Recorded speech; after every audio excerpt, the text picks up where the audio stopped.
Subscribe करें गुरुजी world और bell icon को प्रेस करें सबसे पहले सिलेक्शन के लिए। जय हिंद साथियों, स्वागत है आपका गुरुजी वर्ल्ड 2.0 में। साथियों, यहाँ पर जीके के हिंदी का और उसके अलावा रीजनिंग के क्वेश्चंस आप लोग देखोगे। टोटल 60 क्वेश्चंस देखोगे।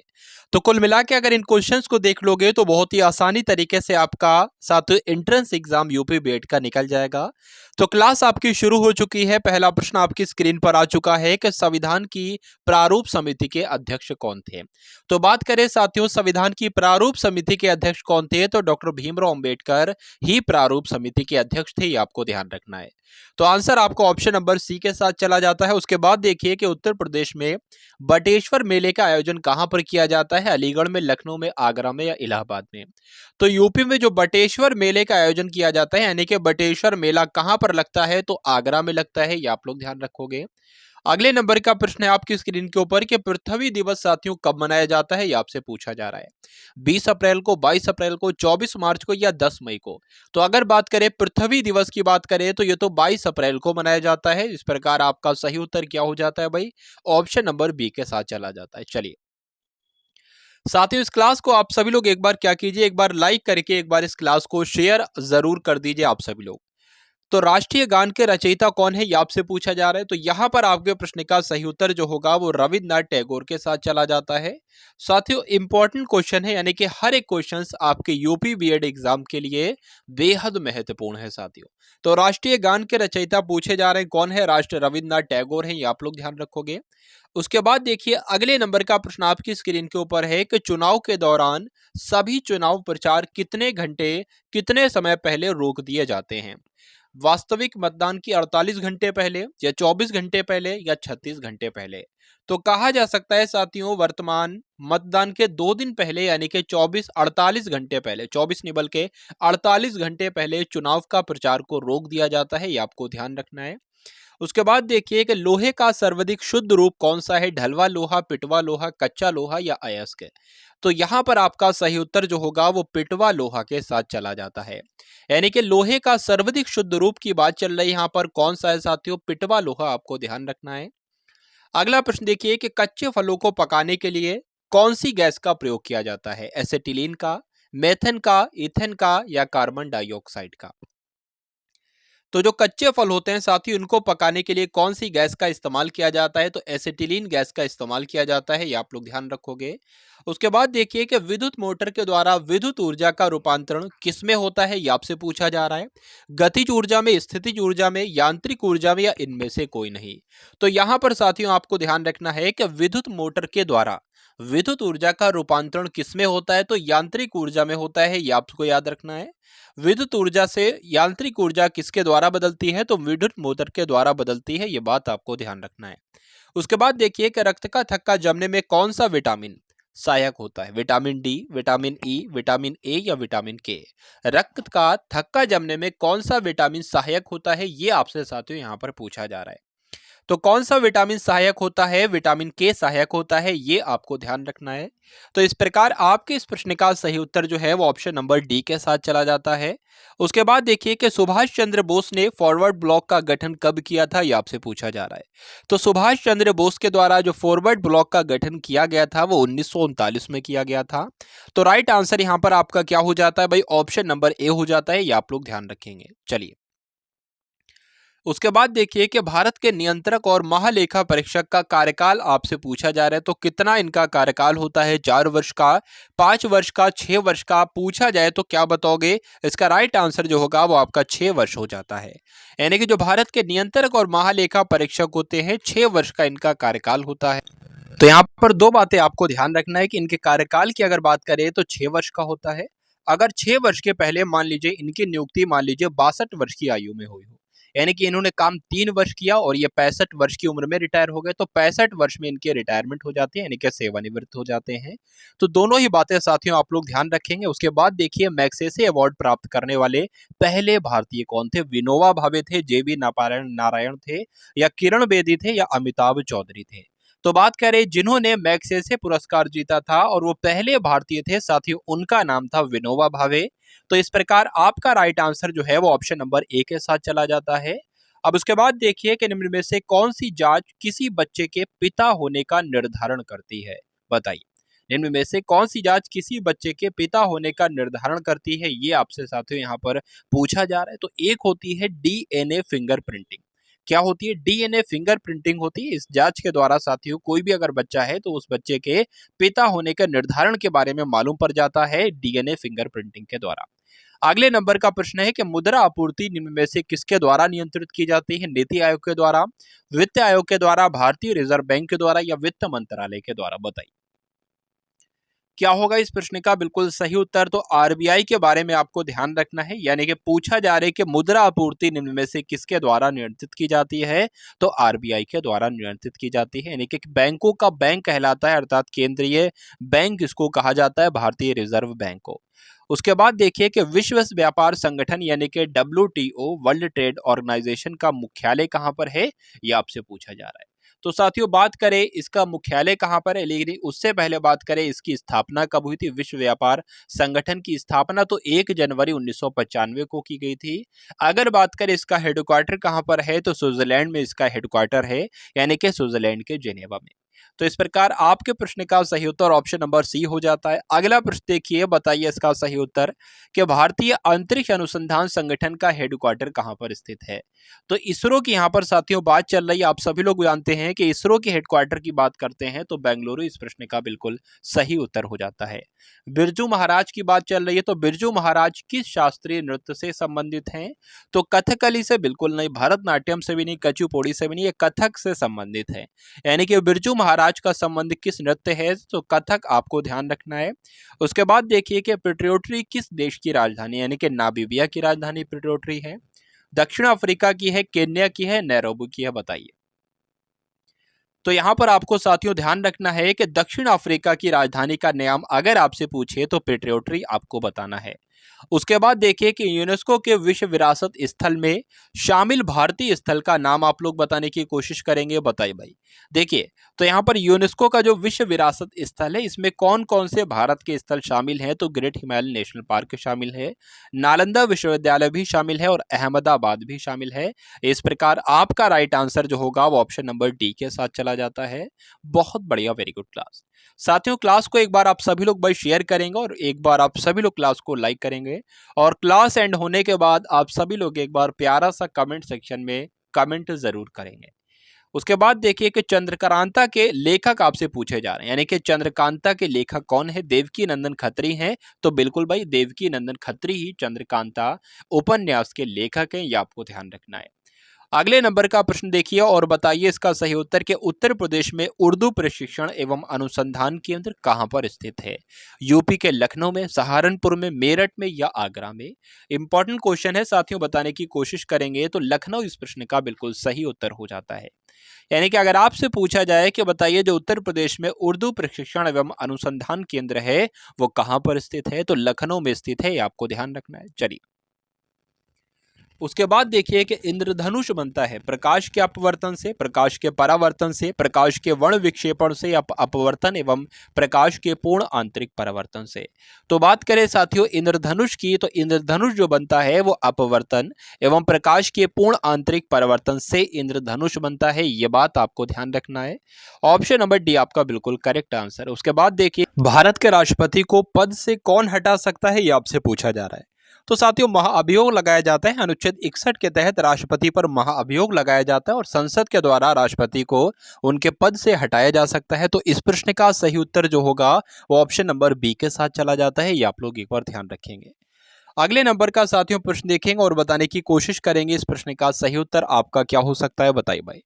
चलिए तो पूछा जा रहा है यहाँ पर कि किस आयु वर्ग के बच्चों को बाल श्रमिक माना जाता है? बाल श्रमिक जो 14 वर्ष से अधिक आयु के हों, जो 14 वर्ष से कम आयु के हों, या 17 वर्ष से अधिक आयु के हों, या 19 वर्ष से कम आयु के हों, बाल श्रमिक किसे कहा जाता है, किसे माना जाता है? तो जो 14 वर्ष से कम आयु के होते हैं, जिनकी उम्र 14 से कम होती है, उनको साथियों बाल श्रमिक माना जाता है, ये आप लोग ध्यान रखेंगे।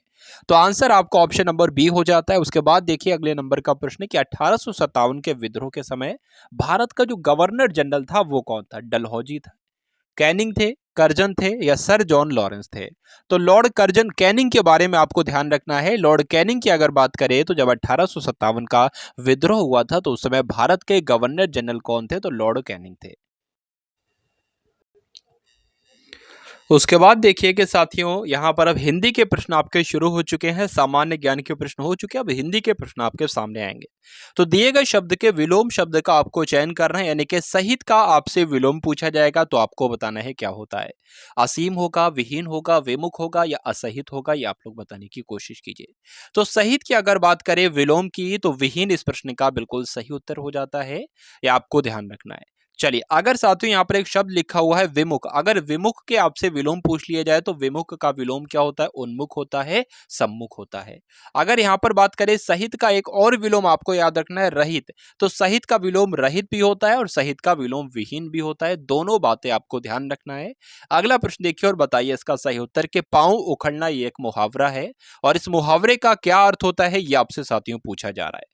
तो पांव उखड़ने का मतलब होता है साथियों हार कर भाग जाना, यानी कि हार मान लेना और भाग जाना। क्या कह सकते हैं? पांव उखड़ गए, यानी कि उसके तो भाई पांव ही उखाड़ दिए, यानी कि उसको हरा दिया। ठीक है, तो ये दोनों बातें आपको ध्यान रखना है, पांव उखड़ना और पांव उखाड़ना।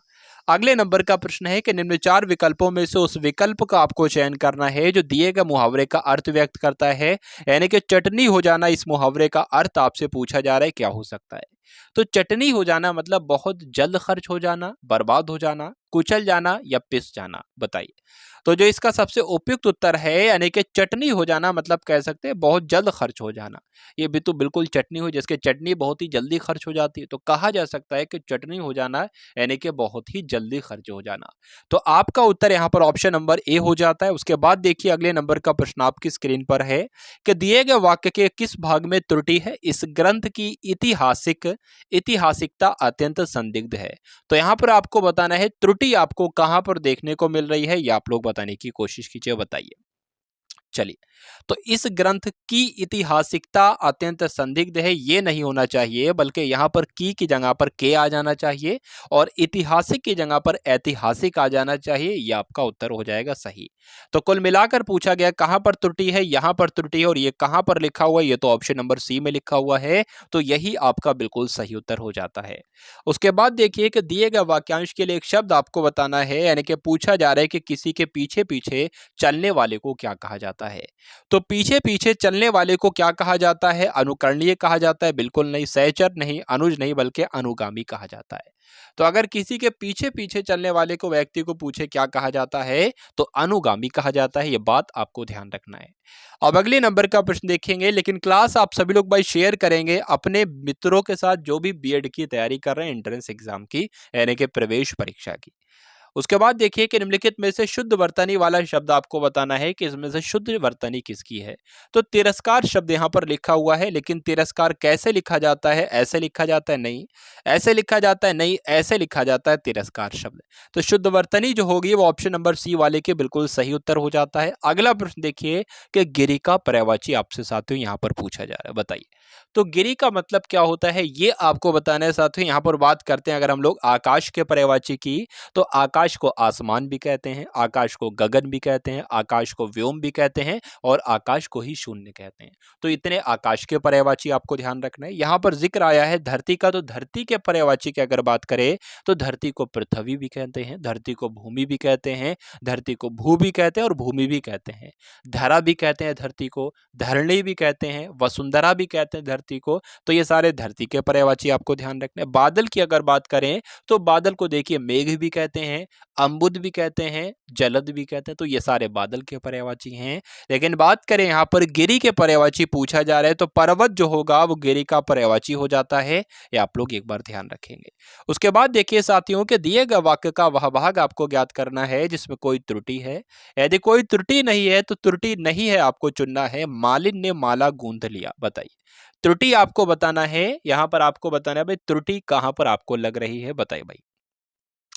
चलिए देखिए, मालिन ने माला गूंद लिया यहाँ पर नहीं आना चाहिए, ठीक है। गूंद लिया नहीं आना चाहिए बल्कि गूंद ली आना चाहिए। क्या आना चाहिए भाई? गूंद ली यहाँ पर आना चाहिए। तो आपका जो शुद्ध वाक्य होगा वो मालिन्य माला गूंद ली, ये होना चाहिए। तो त्रुटि कहाँ पर होगी? लिया की जगह पर ली आ जाता तो ये वाक्य आपका बिल्कुल सही हो जाता। अब उसके बाद देखिए कि जिसे त्याग देना उचित हो, इस वाक्यांश के लिए आपको एक शब्द बताना है। बताइए भाई, जिसे त्याग देना उचित हो, ये आपसे पूछा जा रहा है। तो त्याज्य यहाँ पर इस प्रश्न का बिल्कुल सही उत्तर हो जाता है। यानी कि त्याज्य किसे कहेंगे? जिसे त्याग देना उचित होता है उसको त्याज्य कहा जाता है, ये आपको ध्यान रखना है। चलिए,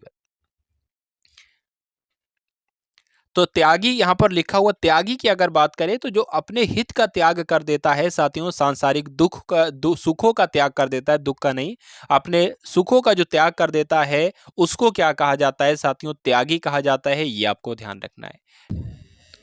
उसके बाद देखिए कि दिए गए, यहां पर पूछा जा रहा है कि दिए गए शब्द के समानार्थी शब्द का आपको चयन करना है, यानी कि घृणा का आपको समानार्थी शब्द बताना है, इसमें से कौन सा हो सकता है। तो घृणा का समानार्थी शब्द की यहां पर बात करें, यहां पर साथियों रिप नहीं बल्कि यहां पर क्या रिप लिखा हुआ है, चाय लिखा हुआ है, करी है नफरत। तो राइट आंसर की अगर खोज करें तो नफरत यहां पर बिल्कुल सही उत्तर हो जाता है, ये आपको ध्यान रखना है।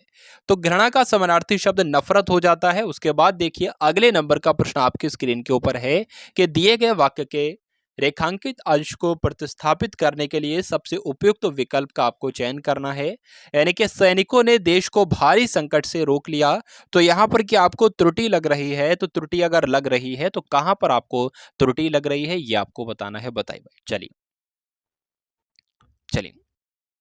तो सैनिकों ने देश को भारी संकट से रोक लिया नहीं होना चाहिए, बचा लिया होना चाहिए। यानी कि इसकी जगह पर क्या आ जाना चाहिए? बचा लिया आ जाना चाहिए। तो वाक्य आपका बिल्कुल सही हो जाता है। तो बात करें यहां पर कहां पर त्रुटि है साथियों, क्या पूछा गया है? अच्छा, यहां पर प्रतिस्थापित करना, यानी कि सही विकल्प से आपको प्रतिस्थापित करना है। तो यहां पर साथियों क्या आना चाहिए था? हटा दिया नहीं, रोक लिया, भगा दिया, बल्कि यहां पर बचा लिया आना चाहिए था। तो इस प्रकार आपका सही उत्तर जो होगा वो ऑप्शन नंबर ए हो जाता है। उसके बाद देखिए अगले नंबर का प्रश्न आपकी स्क्रीन के ऊपर है कि धमकी देते हुए बदमाश लोगों को ताव रहा था, देख रहा था, घूर रहा था या झांक रहा था। तो कौन सा उपयुक्त शब्द यहां पर बिल्कुल सही आ जाएगा? तो धमकी देते हुए बदमाशों को देखा थोड़ी ना जाता, मतलब देखा जाता है, लेकिन जो सबसे उपयुक्त उत्तर होगा वो क्या होगा भाई? ये आपसे पूछा जा रहा है। तो घूर रहा होता है। यानी कि जब बदमाशों को धमकी दी जाती है तो उनको घूरा जाता है, उनको ताव नहीं दिया जाता है। दिया जा सकता है, लेकिन जो इसमें से चारों विकल्पों में से जो सबसे उपयुक्त उत्तर हो सकता है वो आपका वो ऑप्शन नंबर सी वाला हो सकता है, ये मैं आपसे कहना चाह रहा हूं। उसके बाद देखिए साथियों यहाँ पर विलोम शब्द पूछा जा रहा है, यानी कि विलोम पूछा जा रहा है किस शब्द का? मधुर शब्द का आपसे विलोम पूछा जा रहा है, ये आपको बताना है क्या हो सकता है। बताइए। देखिए यहाँ पर बात करें साथियों, अगर लवण की बात करें तो लवण का विलोम अगर आपसे कभी पूछ लिया जाए तो क्या होता है भाई? शर्करा होता है, ये आप लोग ध्यान रखेंगे। अगर तिक्त का आपसे पूछ लिया जाए विलोम क्या होता है, तो मीठा होता है या मधु होता है या मधुर होता है, तीनों में से कोई शब्द हो जाएगा। अगर बात करें साथियों मधुर का विलोम क्या होगा, तो कटु कह सकते हैं। मधुर का विलोम क्या होता है? मधुर का विलोम होता है कटु, ये आपको ध्यान रखना है। उसके बाद देखिए कि दिए गए वाक्य में रेखांकित अंश को प्रतिस्थापित करने के लिए सबसे उपयुक्त विकल्प का आपको चयन करना है। भारत एक ताकतवर देश है। तो भारत एक ताकतवर देश है, ये आप लोग बताने की कोशिश कीजिए। जो ताकतवर यहां पर लिखा हुआ है इसकी जगह पर क्या आ सकता है? यानी कि प्रतिस्थापित ही तो आपको करना है। तो ताकतवर की जगह पर क्या दुर्बल का इस्तेमाल किया जा सकता है? बिल्कुल नहीं। प्रभावशाली का इस्तेमाल किया जा सकता है या अविकसित का इस्तेमाल किया जा सकता है या शक्तिशाली का इस्तेमाल किया जा सकता है। तो कुल मिला के जो शक्तिशाली की बात करें तो ये सबसे उपयुक्त उत्तर होगा आपका, यानी कि भारत एक शक्तिशाली देश है, ये बिल्कुल सही वाक्य हो जाएगा। तो राइट आंसर जो होगा वो आपका ऑप्शन नंबर बी हो जाता है। अब उसके बाद देखिए और बताने की कोशिश कीजिए कि यहाँ पर आजकल वहां काफी सरगर्मी है। तो बताइए यहाँ पर खाली जगह में साथियों क्या आ जाएगा, ये आपको बताना है कि आजकल वहां काफी सरगर्मी दृष्टिकोण है, वायनीय है, या आजकल वहां काफी सरगर्मी दिखती है, या आजकल वहां काफी सरगर्मी संभावित है। तो जो सही उत्तर होगा, यानी कि यहाँ पर जो सबसे सही उत्तर बैठेगा वो कौन सा शब्द बैठेगा? दिखती है बैठेगा। पूरा वाक्य आपका कैसे बनेगा कि आजकल वहां काफी सरगर्मी दिखती है, ये बिल्कुल सही वाक्य बैठ जाएगा। और जो लोग भी यहाँ पर ऑप्शन नंबर सी के साथ हैं, बिल्कुल सही उत्तर है आपका भाई, बहुत बढ़िया, वेरी गुड क्लास। तो यहाँ पर साथियों बात करें, अगर हम लोग विभावरी की बात करें तो विभावरी का मतलब क्या होता है? ताव अंगारों भरी रात को विभावरी कहा जाता है। अगर बात करें मध्य रात्रि का समय क्या कहलाता है, तो मध्य रात्रि के समय को निशीथ कहते हैं। ये दो बातें आपको ध्यान रखना है, एक तो विभावरी के समय में, एक तो विभावरी की बात और एक आपके निशीथ की बात। उसके बाद देखिए कि निम्नलिखित में से शुद्ध वर्तनी वाले शब्द का आपको चयन करना है, तो उज्ज्वल कैसे लिखा जाएगा ये आपसे साथियों पूछा जा रहा है। तो यहाँ पर आपका राइट आंसर साथियों क्या हो सकता है बताने की कोशिश करेंगे, बताइए भाई। चलिए, तो इस प्रकार का साथियों प्रश्न आपसे पूछा जाता है। आप अगर एक बात यहाँ पर ध्यान रख लेते हो तो ये शब्द आपका बिल्कुल सही हो जाएगा। उज्ज्वल एक ऐसा शब्द है जिसमें दो बार जाएगा और दोनों बार आधा आधा जाएगा। ये आपने अगर ध्यान कर लिया तो उज्ज्वल शब्द आप बिल्कुल सही यहाँ पर आप लोग ढूंढ लोगे। इसमें भी दो बार जा नहीं है, इसमें भी दो बार जा नहीं है, इसमें दो बार जा है लेकिन एक बार आधा है और एक बार पूरा है। शर्त यह है कि दोनों बार आधा आधा ही जाएगा, तो उज्ज्वल वो सही शब्द हो जाएगा। उसके बाद देखिए कि निम्नलिखित में से यानी कि कमला का पुष्प होता है सुकोमल होता है, कोमल होता है, निर्मल होता है या विमल होता है। तो खाली जगह में यहाँ पर कौन सा शब्द बिल्कुल उपयुक्त तरीके से आ जाएगा ये आपसे पूछा जा रहा है। तो कमल का पुष्प जो है यानी कि कमल का फूल जो है वो कोमल होता है, जाहिर सी बात है। तो इस प्रकार इस प्रश्न का सही उत्तर जो है वो ऑप्शन नंबर बी हो जाता है। उसके बाद देखिए अगला प्रश्न कि कौन सा विलोम युग्म सुमेलित नहीं है, यानी कि कौन सा विलोम सही नहीं है ये आपसे पूछा जा रहा है। तो बात करें साथियों उस प्रश्न के सही उत्तर की, तो बात करें अवनत का विलोम उन्नत होता है तो बिल्कुल सही है। अकाम का विलोम सकाम होता है तो ये बिल्कुल सही है। अधम का विलोम उत्तम होता है तो बिल्कुल सही है। बात करें यहाँ पर अंगीकार का मतलब क्या होता है, अंगीकार का मतलब होता है स्वीकार। अंगीकार का मतलब होता है स्वीकार। तो ये दोनों साथियों विलोम शब्द नहीं है बल्कि ये दोनों पर्यायवाची शब्द हैं। तो कौन सा विलोम युग्म सुमेलित नहीं है, तो ऑप्शन नंबर ए वाला नहीं है। क्योंकि बात करें अंगीकार का विलोम क्या हो जाना चाहिए, अस्वीकार हो जाना चाहिए, ये आपका राइट आंसर होता। तो राइट आंसर यहाँ पर क्या है, ऑप्शन नंबर ए है। उसके बाद देखिए कि सही वर्तनी वाले शब्द का आपको चयन करना है। तो ईर्ष्यालु आपको बताना है किस प्रकार लिखा जाता है ईर्ष्यालु। ईर्ष्यालु में सबसे पहले जो आती है वो बड़ी ई आती है। तो बड़ी ई कहाँ पर लिखी हुई है, ऑप्शन नंबर सी में लिखी हुई है, ईर्ष्यालु में। तो जो लोग भी यहाँ पर ऑप्शन नंबर सी के साथ हैं बिल्कुल सही उत्तर है आपका। उसके बाद देखिए कि दिए गए वाक्य के किस भाग में आपको त्रुटि देखने को मिल रही है, त्रुटि लग रही है, ये आपसे साथियों पूछा जा रहा है। कवि ने प्रकृति की सुंदर शोभा का वर्णन किया, यहाँ पर कहाँ पर त्रुटि आपको देखने को लग रही है, बताइए। चलिए, तो यहाँ पर कवि ने प्रकृति की सुंदर शोभा का वर्णन किया, ये नहीं आना चाहिए बल्कि कवि ने प्रकृति की सुंदरता का वर्णन किया, ये आपका सही उत्तर होना चाहिए। तो त्रुटि साथियों कहाँ पर है, यहाँ पर है, और ऐसा कहाँ पर लिखा हुआ है, ऐसा ऑप्शन नंबर डी में लिखा हुआ है। तो यही आपके प्रश्न का बिल्कुल सही उत्तर है। उसके बाद देखिए कि अंधेर करना ये एक मुहावरा है, और इस मुहावरे का मतलब क्या होता है। अंधेर करने को हम लोग कह सकते हैं अन्याय करना। तो इस प्रकार आपका राइट आंसर क्या हो जाता है, ऑप्शन नंबर ए आपके इस प्रश्न का बिल्कुल सही उत्तर हो जाता है, ये आप लोग ध्यान रखेंगे। अगला प्रश्न देखेंगे अब हम लोग और बताने की कोशिश करेंगे इसका सही उत्तर क्या है कि आदर और निरादर करना ये अर्थ किस मुहावरे का है, ये आपसे पूछा जा रहा है, बताइए। चलिए, तो बात करें साथियों पान पनही खिलाना का मतलब क्या होता है। पान पनही खिलाने को हम लोग कह सकते हैं आदर और निरादर करना। इस प्रकार आपके इस क्वेश्चन का राइट आंसर जो है वो ऑप्शन नंबर ए के साथ चला जाता है। अगला देखिए और बताइए इसका सही उत्तर के रिक्त स्थान आपको भरना है। पेड़ पर चिड़िया चहचहाती हैं, हिनहिनाती हैं, कड़कती हैं या क्या लिखा हुआ है, टिटकारती हैं। तो आप सभी लोग पता है कि अगर बात करें चिड़ियों की बात करें साथियों, तो चिड़ियां तो चहचहाती हैं। तो पेड़ पर हो या कहीं पर हो साथियों, पेड़ पर हो या कहीं पर हो, चिड़ियां हमेशा चहचहाएंगी।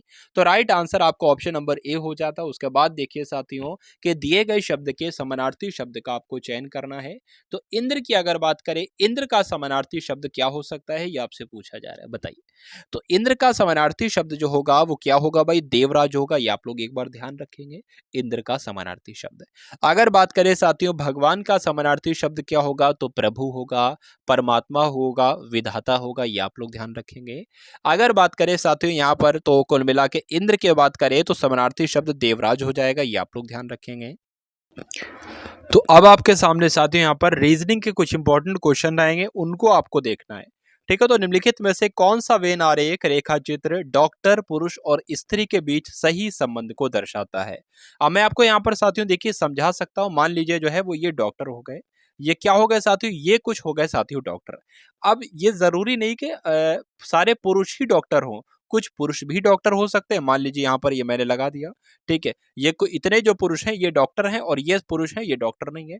अब कुछ स्त्रियां भी डॉक्टर हो सकती है, मान लीजिए ये मैंने क्या बना दी, ये स्त्रियां बना दी, ये स्त्री जो है ये स्त्री डॉक्टर है और ये स्त्री डॉक्टर नहीं है। तो कुल मिलाकर साथियों कुछ इस प्रकार का आपके सामने नक्शा बनेगा और ऐसा नक्शा साथियों कहां पर बना हुआ है, तो ऑप्शन नंबर डी में बना हुआ है। यही आपके प्रश्न का बिल्कुल सही उत्तर हो जाता है। उसके बाद देखिए अगले नंबर का प्रश्न आपकी स्क्रीन के ऊपर है, यहां पर आपको बताना है क्या इसका सही उत्तर होगा। यानी कि ए जेड बी का संबंध सी वाई डी से है, तो उसी प्रकार एक्स ई एक्स एफ का संबंध किससे होगा, ये आपसे यहां पर जो है वो पूछा जा रहा है। तो यहां पर आपका क्या राइट आंसर होगा, सबसे पहले बात करें लेटर पोजीशन की, तो 1 हो जाएगा, 26 हो जाएगा और आपका 2 हो जाएगा। उसके बाद बात करें 3 हो जाएगा, 25 हो जाएगा और ये आपका डी 4 हो जाएगा, चौथे नंबर पर आता है। तो कुल मिलाकर हमें इतना दिख रहा है कि यहाँ पर साथियों 2 बढ़ाया गया है, यहाँ पर 1 घटाया गया है, फिर से यहाँ पर 2 बढ़ाया गया है। यानी कि किया क्या गया है कि 2 बढ़ाया गया है सबसे पहले, उसके बाद 1 घटाया गया है और उसके बाद फिर से 2 बढ़ा दिया गया है। तो इसी प्रकार इसमें भी करना है, यानी कि ई में अगर 2 जोड़ेंगे तो क्या आ जाएगा, ई एफ, एफ के बाद साथियों आप सभी लोग जानते हैं क्या आता है, एफ के बाद जी आता है, तो यहाँ पर जी आ जाएगा। एक्स में 1 घटेगा तो क्या आ जाएगा साथियों, डब्ल्यू आ जाएगा और फिर एफ में 2 बढ़ेगा तो क्या आ जाएगा साथियों, एच आ जाएगा। तो इस प्रकार का आपका उत्तर होगा कि ऐसा कहीं पर लिखा हुआ है जी डब्ल्यू एच, जी डब्ल्यू एच कहां पर लिखा हुआ है, ऑप्शन नंबर ए में लिखा हो, तो यही आपका बिल्कुल सही उत्तर है। चलिए उसके बाद देखिए कि मतली का संबंध उपकाऊ से है, तो जलना का संबंध किससे होगा, गीले से, झुलसाना से, झुलसना से, ताजा से या समझदार से। जैसे कि जब बात करें अगर हम लोग यहाँ पर जब मतली आती है, यानी कि जब मतली आती है तो उबकाई भी आती है। तो उसी प्रकार साथियों जब आपकी त्वचा, हमारी त्वचा जलती है तो क्या होती है, त्वचा हमारी झुलस जाती है। क्या जाती है भाई, त्वचा हमारी झुलस जाती है, तो राइट आंसर जो होगा वो आपका ऑप्शन नंबर बी हो जाता है। उसके बाद देखिए कि 12 का संबंध जिस प्रकार 140 से है, उसी प्रकार 156 का संबंध किससे होगा। थोड़ा सा अच्छे लेवल का क्वेश्चन है, बढ़िया क्वेश्चन है। तो बात करें अगर हम इसकी गुणा 10 से करा दें और इसमें 20 जोड़ दें तो कितना बन जाएगा, 140 बन जाएगा। 140 बन जाएगा तो क्या इसमें भी अगर हम इसकी गुणा साथियों 10 से कराएंगे कितना बन जाएगा, 1560 बन जाएगा। अगर हम इसमें 20 जोड़ेंगे तो कितना बन जाएगा साथियों, ये आपका 1580 बन जाएगा। कि ऑप्शन में है तो नहीं है, तो ये मेथड हमारा, ये लॉजिक बिल्कुल फ्लॉप हो जाता है। अब मैं आपको इसका जो असली लॉजिक लग रहा है साथियों वो बता रहा हूं, थोड़ा सा टफ आपको यहां पर हो सकता हो, देखने को लगेगा।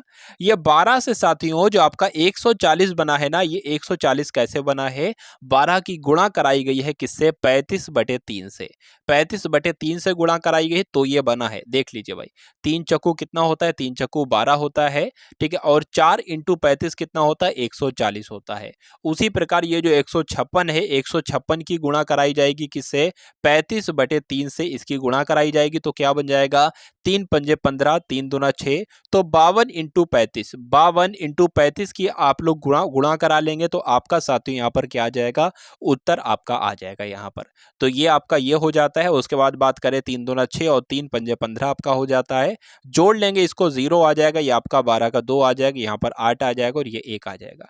तो 1820 साथियों कहां पर ऑप्शन में है, ऑप्शन नंबर ए में है, तो यही आपका बिल्कुल सही उत्तर हो जाता है। उसके बाद देखिए कि 25 है, 35 है, 55 है, उसके बीच में आपको यहाँ पर नंबर बताना है, 55 और 125 के बीच। चलिए तो बात करें यहाँ पर कितना साथियों बढ़ाया गया है, यहाँ पर 10 बढ़ा दिया गया है, 25 में आपका 35 हो गया है।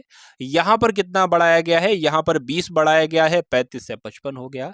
तो 10 बढ़ाया गया, 20 बढ़ाया गया, तो जाहिर सी बात है यहाँ पर कितना बढ़ेगा, 30 बढ़ेगा। तो जब यहाँ पर हम लोग 30 बढ़ाएंगे तो 55 + 30 कितना होता है, 55 + 30 85 हो जाता है।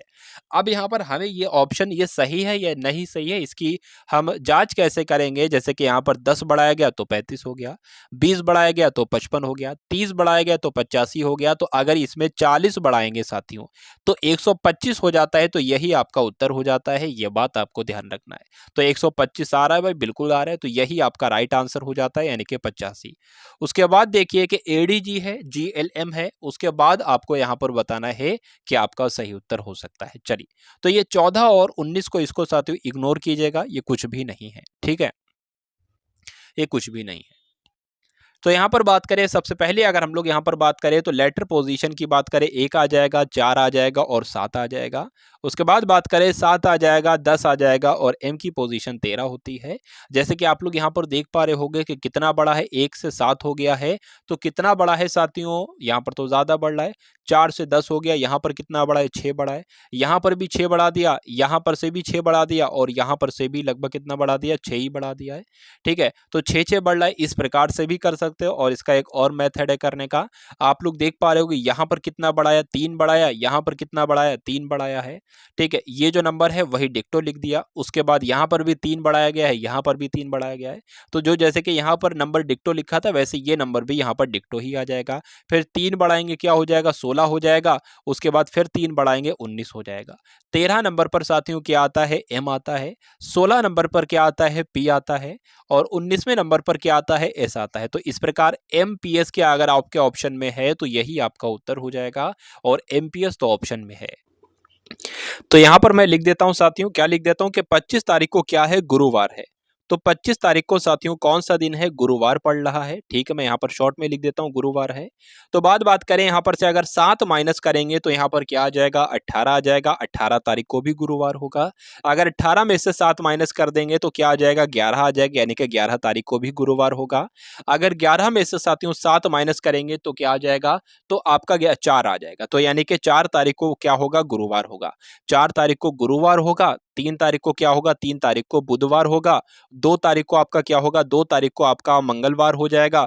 उसी प्रकार 1 तारीख को आपका क्या हो जाएगा, 1 तारीख को सोमवार हो जाएगा। और 1 तारीख से पहले जो दिन होगा वो पिछले महीने का अंतिम दिन होती ही तो होगा, तो उस दिन को साथियों क्या आ जाएगा, रविवार आ जाएगा। और आपसे पूछा क्या जा रहा था, यही आपसे पूछा जा रहा था कि पिछले महीने का अंतिम दिन क्या कौन सा होगा, तो रविवार हो जाएगा। और यही आपके प्रश्न का बिल्कुल सही उत्तर हो जाता है। उसके बाद देखिए अगले नंबर का प्रश्न है, बताने की कोशिश कीजिए, बताइए। तो इसमें आपको बताना है कि देख पा रहे होगे कि जैसे कि 2 है, 3 है, 5 है, फिर उसके बाद 9 है और फिर 17 है।